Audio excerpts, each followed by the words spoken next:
Sledgehammer worked on an Uncharted Call of Duty game, EA not making a new Alice game, Mafia fight might be in pre-production, Resident Evil 4 success continues, Tekken 8 features listed by series director, Persona 3 remake footage appears to have leaked, all that and more in today's PlayStation News Quickfire Edition.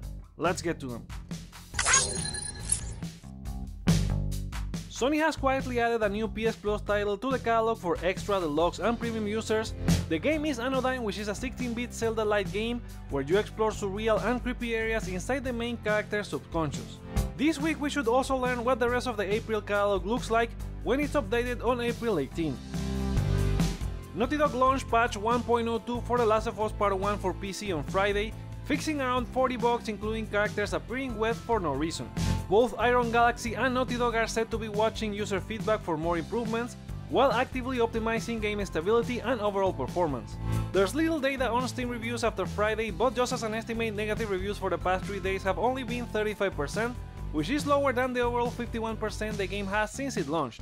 Both studios still have some work to do, and that's not considering a Steam Deck verification, which they delayed. In an interview with MinMax, Brett Robbins, former Sledgehammer senior creative director, spoke about the prototype third-person Call of Duty game they worked on while developing their first title in the series, and it was inspired by Naughty Dog's Uncharted. Robbins said he thought the prototype was fun and that it aimed at offering a gritty, brutal third-person war experience. The project was eventually discarded with the studio working on Call of Duty Modern Warfare 3, but Robbins hopes it gets revisited one day. Another Brett Robbins game that appears to be launching soon is Immortals of Avium, an EA original from Ascendant Studios and led by the Dead Space 2008 creative director and Call of Duty veteran. The game was revealed at the Game Awards last year, and it's sort of a magic first-person shooter game built with Unreal Engine 5, which trusted leaker Bill Kuhn, who usually leaks PS Plus games, has said will be released on July 20 for PS5.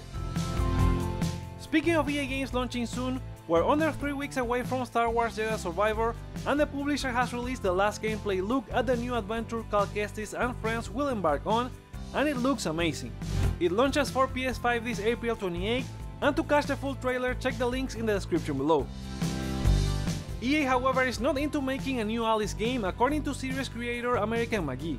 The creator revealed in a Patreon update that after fan support he was able to build the Alice Asylum design bible, a PDF with the complete vision for a third chapter of the series, and after that he decided to resume talks with EA to make a new game through either funding or licensing. Despite showing a production plan made in collaboration with Virtuos Games, including a scale, budget and team, EA decided to pass on the project after an internal analysis of the IP, market conditions and the proposal. Plus, selling or licensing is not something they are prepared to do right now, even if they consider the series an important part of their overall game catalog. As a result, McGee has put on ice its Patreon page and related pre-production activities, since there's no way to move forward after exhausting all options. A game that is moving forward though seems to be Mafia 5, even if the fourth entry is not even out yet, with a Hangar 13 job posting hinting the future sequel may be in pre-production. They are looking for an executive producer at their Brighton, England offices, and this person will be responsible for developing a key franchise that will play a vital part in the successful delivery of a major new title, including post-launch content and future franchise planning. According to a previous report from Bloomberg's Jason Schreier, Hangar 13 president Nick Baines was looking ahead to the next Mafia while working on the upcoming sequel to avoid the team being impacted by 2K layoffs after finishing a project.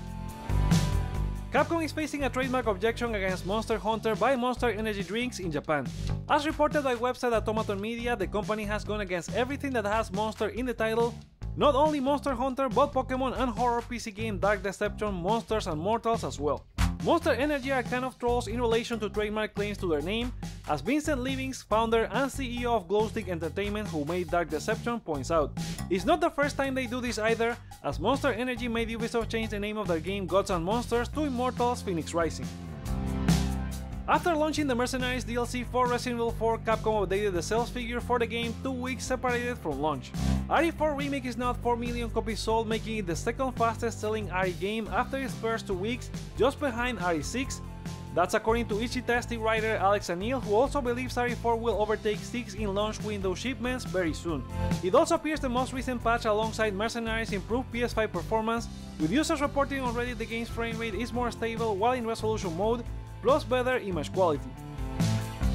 In another sales milestone, Konami has revealed the TMNT Cowabunga collection has sold 1 million copies, including some stats like players eating pizza 6 million times. The collection recently updated TMNT 3 from NES with online play. Hopefully Konami seeing great results in classic game collections means we'll get news about the Metal Gear 1 soon. Final Fantasy XVI producer Naoki Yoshida continues hyping the game ahead of its June 22nd launch, and this time he talked about the world map in an interview with Play Magazine. He said that on the world map you can select an area to travel to and you jump into it seamlessly. You can do a main quest there, and once you have finished you will go back to a hub area named the Hideaway. That location is a base of operations where you can also do weapon upgrades and other side stuff. If you decide to revisit the previous area, they will have new side quests and stuff to complete.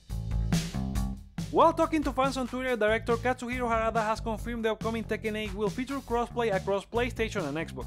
He pitched the idea for Tekken 7 at the start of the previous generation, but at the time both platforms were at odds with each other over their mutual interest and repeatedly refused. But the feature is very common now. Tekken 8 is also confirmed to have rollback netcode, and the reason they don't announce all these features is that people will downplay it by saying that's normal in this day and age. Footage from a Persona 3 remake apparently has leaked, shared by user IkeAngelica on Twitter. I'm not gonna show it here, but you can find it through the links in the description. The video shows Persona 3 character Yukari Takeba launching a series of arrows at some enemies, and it resembles the same visual style as Persona 5. IkeAngelica later replied to her tweet saying the video is from an internal meeting at Sega Japan in 2021, but again it's a rumor, so take it with a grain of salt. And those are the PlayStation stories for today. What are your thoughts on them? Share them in the comments below, let me know your feedback by liking or disliking this video, check out other videos you may enjoy while you're here, and consider subscribing for more on PlayStation. Thank you so much for watching, my name is Joseph, this is Hype for Games, and let's get hype!